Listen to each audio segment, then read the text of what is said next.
عزیز طلباء و طالبات السلام علیکم۔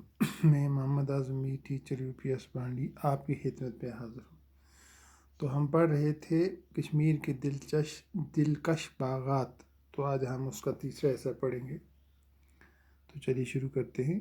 چشمہ شاہی جی ڈل کے دائیں کنارے سے 2 کلومیٹر دور زبرون پہاڑ کی گود میں واقع ہے۔ یہ باغ شاہجہاں کے دور میں مغل گورنر علی مردان خان نے 1632 عیسوی میں بنوایا۔ چشمہ شاہی کے پاس ہی دارا شکوہ کا بنایا ہوا پری محل ہے۔ پری محل کی تعمیر دارا شکوہ نے اپنے ایک استاد آخوند ملا شاہ کے لیے علم نجوم کے ایک اسکول کی حیثیت سے کی تھی، جہاں وہ ستاروں کی گردش کا مشاہدہ کرتا تھا۔ چشمہ شاہی کا نظارہ کرنے سے معلوم ہوتا ہے کہ مغل باغات کا حسن محض ان کی وسعت پر منحصر نہیں، اس حسن کا راز باغوں کی تربیت اور ان کی زیبائش میں بھی پوشیدہ ہے۔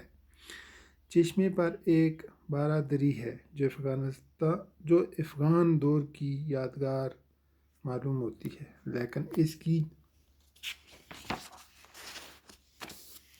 بنیاد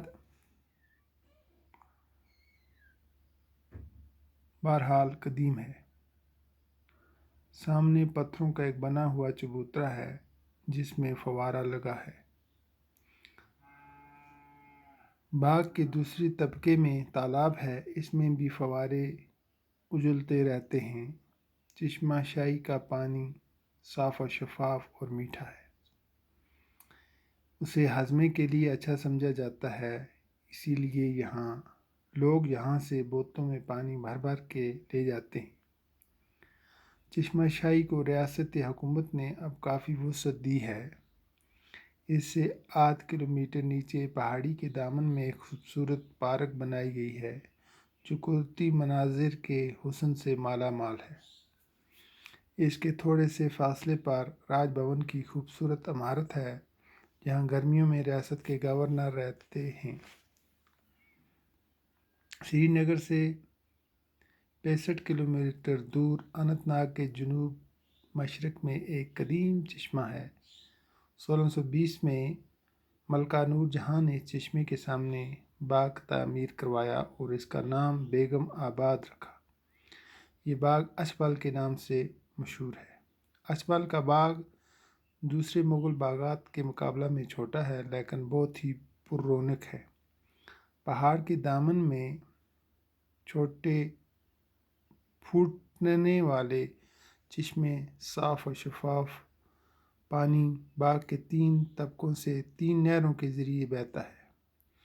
ان میں درمیان کی نہر زیادہ کشادہ ہے۔ نہروں کے دونوں طرف پھولوں کی کیاریاں اور روشیں مغلوں کی خوش مزاحی کا پتہ دیتی ہیں، اور اوپری طبقہ میں تالاب ہے جس میں ایک خوشنما آبشار گرتا ہے۔ تالاب میں پتھروں کا ایک چبوترا بنا ہے جہاں سے آبشار اور انکیلیاں کرتے ہوئے فواروں کا نظارہ کیا جا سکتا ہے۔ اچھبل میں مغل دور کے بعض چناروں کے علاوہ ایک قدیم جمال کے آثار بھی موجود ہیں۔ تو بچوں، آگے کل انشاءاللہ پڑھیں گے۔ آج کے لیے بس اتنا ہی۔